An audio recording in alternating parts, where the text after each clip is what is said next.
Hey, what's up, cyclists? Eric here. Just got back on the maiden flight on the world's lightest Pinarello F5.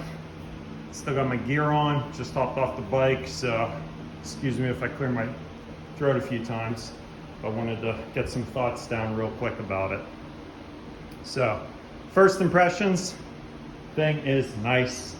Definitely, it's nice to finally get something in life where it's like, all right, you know what you're getting into, and it just performs exactly the way you think.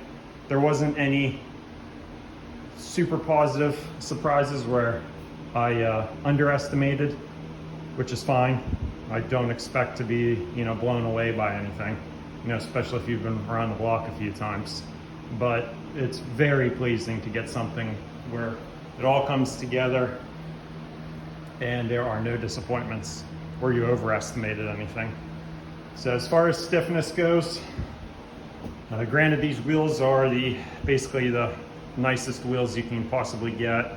They're 1250 gram, 50, 31 wide, ultra light, ultra stiff. They have tons of vertical compliance. So you can see I got another set over there. Those are the spares to the Madone set. But yeah, bike accelerates great. It does everything nice. There's no major complaints. That's not the original. It's an ultralight seat post on here and has titanium bolt, carbon base plate, and I believe that's an aluminum top cap because the aluminum's lighter than titanium. So it doesn't need to be super strong. So I guess they went with aluminum on that. But anyways, there's just compliance everywhere. I'm running today, I just put 70 in the front, 70 in the rear. We are running these bad boys. These are the control version, which has the little kind of grip sipes. I'm not sure if you can see it. There you go. So don't need it, but I guess, probably nice to have, and doesn't add to your rolling resistance since that part doesn't touch the ground while you're, vertical. The bars, these are probably the big question mark everybody's thinking about if you saw my other video. If you've been watching a lot of YouTube videos this past year, you'll have heard of this guy named Joe from China Cycling's the name of the channel. He's the, I guess, British guy who lives in China who started Panda Podium. I guess he also used to work at Windspace, the wheel company.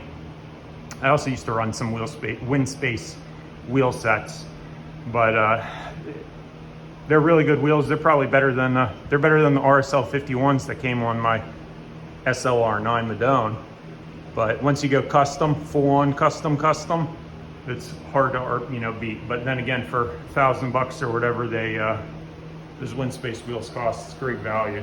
Anyways, rambling here because I'm dripping sweat.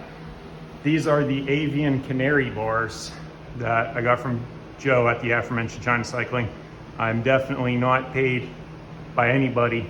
I would love to be, but paid my own money for these. Got the 3D printed spacer on here. Since I was on the fence about whether I sell this bike or not, since I'm going overseas, is either going to take this or my SLR with me. I left one spacer in there. I would definitely drop this down if I were keeping this thing. Geez, I just keep rambling on you guys. So these are the avian canary bars. They're $300 and they are 252 grams, and these are 40. And the stiffness, crazy stiff. If there's one review on the website where the guy, I think he says they're great, but they're not very stiff, that guy must be 400 pounds or something. I'm 173 in gear as it stands today, and I can literally, go like, can't show you on camera, but do a push-up off the bars like that, and they flex. They have maybe like 8 millimeters of downward deflection. These are actually stiffer than my SLR9 Madone bars, and those are regarded as probably some of the stiffest, harshest bars on the market. So these things are crazy good. I can't say enough good things about them. If I keep the Madone, guess what I'm doing with the Madone? I'm getting the 3D printed spacer to match it for the Madone, and I'm putting another set of these bad boys on the Madone. Also, they're nearly 100 grams lighter than the Madone bars. So crazy, crazy good engineering. If you're worried about warranty and stuff, I don't know. Warranties are for people that like to complain or don't have any money or something. What good's a warranty if you're out of commission for 3 months while you wait for a new product? So I don't know about the warranty on these things. Trucks obviously got a pretty good warranty. So do all the other big boys, but that's why they're charging, you know, was it $900 for my bars? And these are 300 bucks. So who knows? Oh, the other update, this tripod thing out of the way. So we're running, this is my very first time ever running Di2 105. I have, what was it, 5 other Di2 Dura-Ace 12-speed bikes in the past 2 years, and I think 3 Ultegras.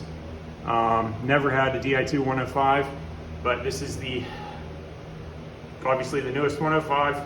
We are running the Dura-Ace chain and Dura-Ace cassette on it, but the same, you know, 105 derailleurs, crankset, and the shifters. And this thing shifts exactly the same now. There's definitely a difference when you're running cassettes and the shift speed.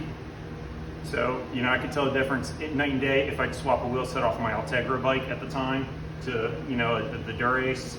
So it'd be ride the Dura-Ace one day, swap the wheels, and then have the Ultegra gear set on it, an Ultegra chain. I don't know what it is. They cut the feed ramps different or something, but it's, you know, it's not a big deal. You're not gonna, you know, go, wow, this is so much better, but you will notice a difference. If they're trimmed perfectly, the Dura-Ace cassette, Dura-Ace chain combo just snicks through. It's just absolutely seamless and instant, you know. As soon as you press the button, you go click. By the time you can even get your finger off the click, it's already shifted. And that's, you know, I'm not letting up on the power. So if I'm riding at, you know, 250 watts, I don't even think about lifting up on a pedal. I just, you know, press the button up and down. And if I'm going up the cassette, meaning, you know, downshifting, you know, if I'm trying to, you know, like I come up to the light and I'm rolling in 7th gear or something and I need it to be in 5th, you know, I'll put down 800 watts, you know, as hard as I can while I'm sitting, and I'll just crank it, you know, 2-3 clicks, and it shifts perfectly fine under 800 watts. I don't know what it's like standing and sprinting and shifting, because I try to, you know, get a gear selected before I put down all my power, which admittedly is not that much. It's only about 1075, I think. That's what I did 2 days ago for my max power. So pretty weak max power. I'm not a sprinter, but whatever. So first impressions, world's lightest F5. This bike's right now for sale.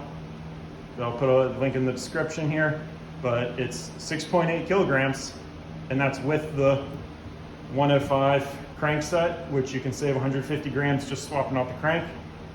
Same with the derailleurs, and the shifters aren't much difference between Dura-Ace and the 105. I forget what the weight was.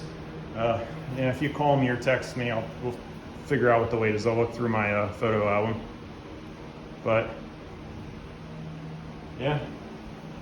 All right, guys, stay tuned. We got some good stuff coming, and I promise the video quality will improve. I'll speak more eloquently, and I won't be dripping sweat next time I talk to you. Cheers.